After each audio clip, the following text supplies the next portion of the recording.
With the release of How to Play Metalfoe Zing 101, once again the reaction for a deck list has been quite strong on this one, so I figured I may as well deliver, and unlike my Subterror deck list, I'm actually able to record, although forgive me if I'm a bit nasally, I am kind of getting over a cold, so let's get straight into it.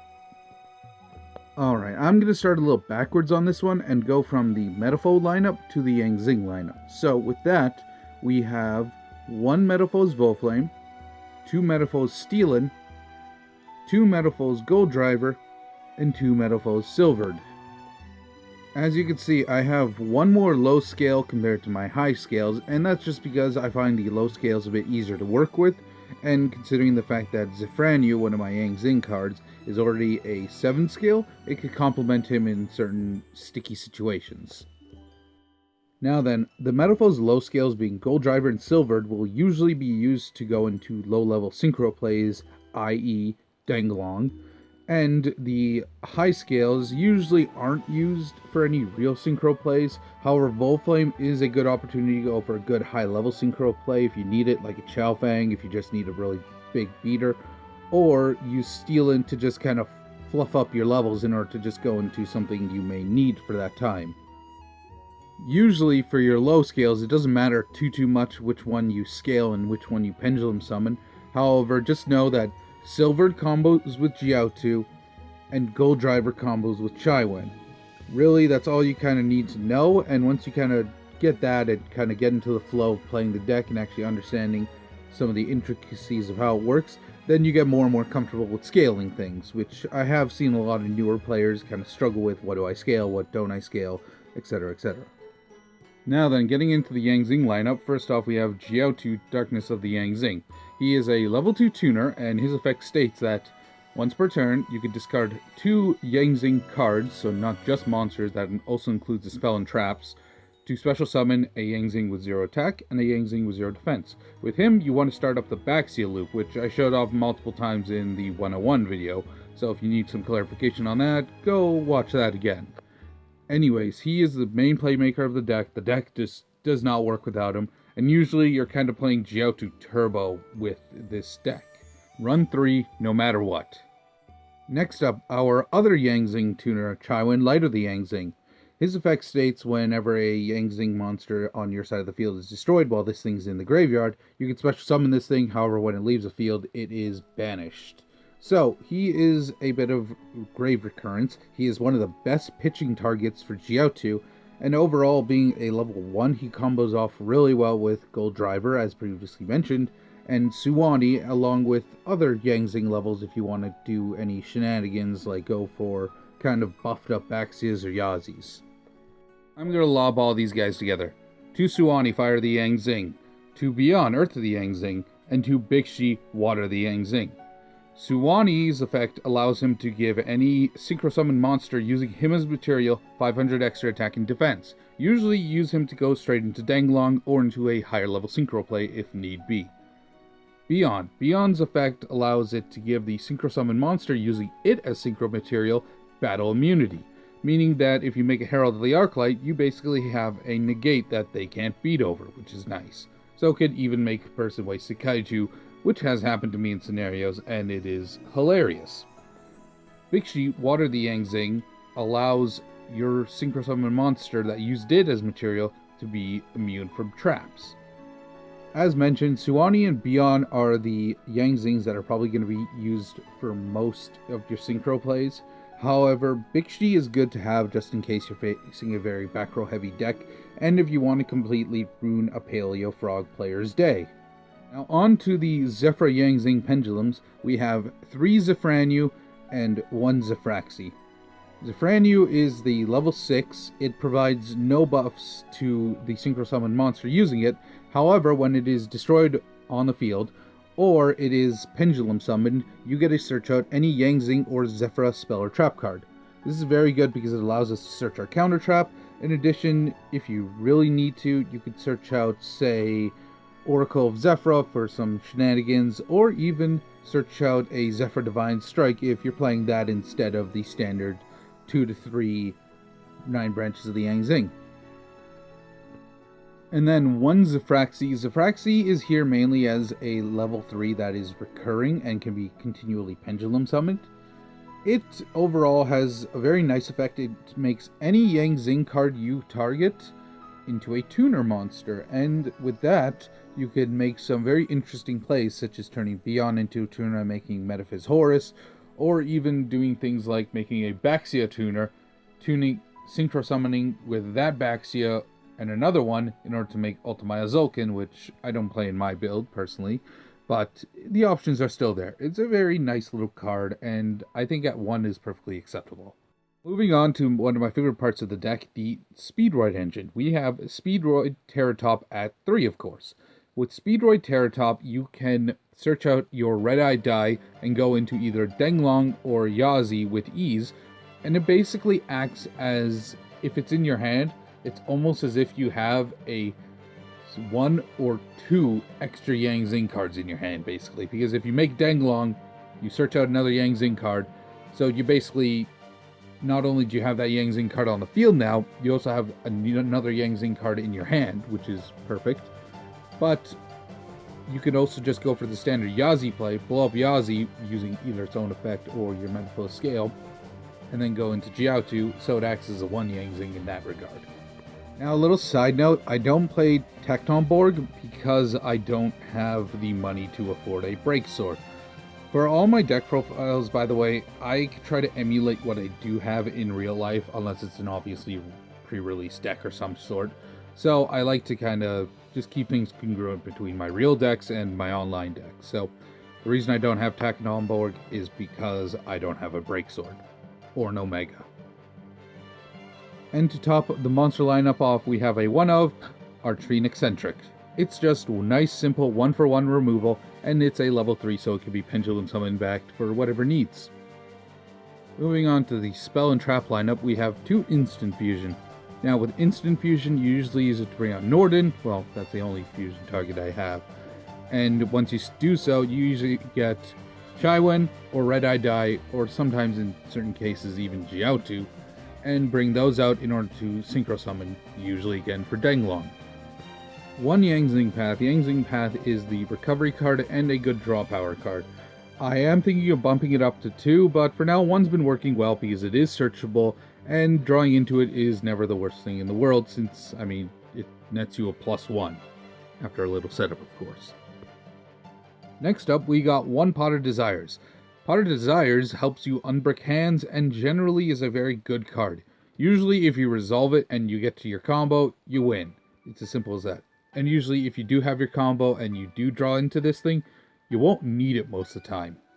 Also, I'm only playing 1 because, well, the deck is currently around 40 cards, and I pulled 1 and I'm not about to go buy a second one. 1 Painful Decision. This card allows us to grab any of our low-level scales, being Gold Drive or Silvered and Steelin, so we can basically get options between choosing our high and low scales. Next up, we got Metalfoe's Fusion. This one's pretty self-explanatory.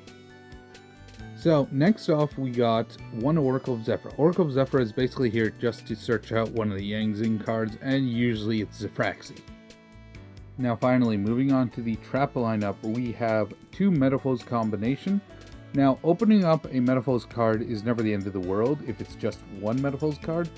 However, if you open 2, it gets a little rough. I overall feel that 3 total Metalfoe's spell/traps is a perfect ratio for the deck, and Metalfoe's combination in that regard is the #1 priority for Baxia to blow up. Last but not least, we have our main win condition, 9 Pillars of the Yang Zing. Now, with this counter trap, it allows you to negate and spin back something that activated an effect, spell, trap, or monster, and then once the spinning back has been done, you blow up a Yang Zing on your side of the field. At anything higher than Chain Link 2, it causes the standard Yang Zings to miss timing.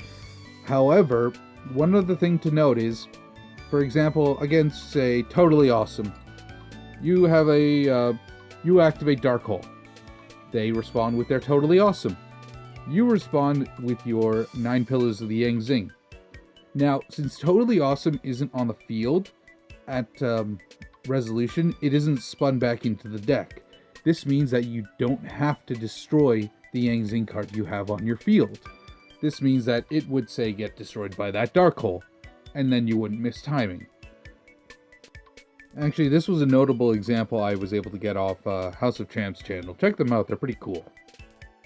But with that example, I just wanted to show the fact that this card, it's not always going to blow up your Yang Zings, and you should probably read up on it and read up how the wording works, and just to make sure you learn how, when, and where you could activate it while still being able to plus off your Yang Zings. Now moving on to the extra deck. The extra deck is extremely standard. One number 38, Hope Harbinger something. It allows you to, once per turn, negate a spell and attach it as material. This includes Pendulum Monsters, of course. It's a rank 8, and you usually make it with simply 2 Baxias. One Chao Feng, Phantom of the Yang Zing. Versus certain decks, this thing is a win condition all on its own, but if you did the standard 4 to 5 negate combo, you usually won't have to go into them. One Void Ogre Dragon. Void Ogre Dragon allows you to, once per turn, negate a spell or trap, as long as your hand is empty. So you gotta play a little Infinity style. One Ignister, and no, I'm not gonna make a certain joke with its pronunciation this time, because I want to spare your ears. He allows you to get rid of untargetable stuff, along with blowing up your opponent's pendulum scales if you are in some sort of mirror match or just facing off against DDDs, Odd Eyes, or anything like that. Triple Baxia Brightness of the Yang Zing. This card allows you to spin back cards equal to the amount of Worm Monster different attributes used to Synchro Summon it, and in addition, it lets you constantly revive level 4 monsters by blowing up any card on your side of the field. Obviously, the deck kind of focuses around this guy, and as you've probably seen, he is very good. You could maybe get away with running 2 if you're a crazy person, but for all us non-crazy people, 3 is the way to go. One Yazi, Evil the Yang Zing. Yazi is here just to be able to either get blown up in order to go to Jiaotu, or if you need to sit on something that's big and untargetable, and sometimes even going for the very standard old school Yang Zing style and make him just completely beefed out with the Yang Zing buffs you give him, he's very good for that. One Odd Eyes Meteor Burst Dragon. Odd Eyes Meteor Burst Dragon basically prevents your opponent from floating with monsters or activating certain effects during the battle phase, and in addition, it can special summon a card from your Pendulum Zone down onto your field. This has applications, but I don't find that I use it very often. One Metaphys Horus. Metaphys Horus is a very unique card in that it gets effects based on the type of synchro material used for it. So, Pendulum, Effect, and normal monsters give it different effects. In this case, you could have it stack its own effects in order to dodge things like, say, Crystal Wing Synchro Dragon, or any other kind of monster negation like that, like Totally Awesome or something like that. Overall, it's very flexible and can be used for a wide array of situations, and I overall like it. High Speed Roid Chambara is basically an OTK machine. It can attack twice, and when it declares an attack, it gains 200 extra attack points in order to just do a little more damage. Especially when made with Suwani, this goes up to an overall 1000 attack point increase because 500 times 2 attacks. Yeah, it's very good for the OTKs and I like it a lot. 2 Denglong, First of the Yang Zing. With Denglong, it allows you to search out your Yang Zing cards, float when being removed from the field in any way, including Kaijus, which is extremely good, and it's one of the best support cards that has ever been made for an archetype that I could think of in like the past 3 years. It is seriously amazing how much this card has changed this deck. This deck can now respond to the Max C challenge a bit better than it used to be, because now it has something that searches a counter trap. And I mean, some decks, yeah, they lose against 4 negates, but even 1 negate going into a second negate can give people a lot of trouble. You can run 3 if you want, but I find 2 works perfectly fine, as you usually recycle any with Yang Zing path. 1 Herald of the Arclight for an extra negation play, and it's a nice low level and it works perfectly with Beyond Chiwen. Also, it should be mentioned that it completely shuts off Merlantians from doing anything, because it prevents opponents from sending cards, well actually all players from sending cards from the Decker hand to the graveyard. And finally, one Elder Entity Norden. As I mentioned previously, he's basically a way to get into Denglong super quick, helps you break boards, and overall is just extremely good with how much silly stuff you can do with this deck. So that was the deck profile. I hope you enjoyed it as much as I did making it and playing with it, of course. And overall, I've just been overwhelmed with how much support I've been getting lately with the 101s and even just the requests for the deck profile. It's been super fun to know that something I made on my spare time basically for me is making so many other people happy and just have so much fun. And I greatly appreciate everyone's support. There will probably be a bit of an update video that comes out at some point because I got a few things I got to sort out. But in the meantime, I'm going to go play some Dino DNA. Anyways, have a great day, everyone, and see you later.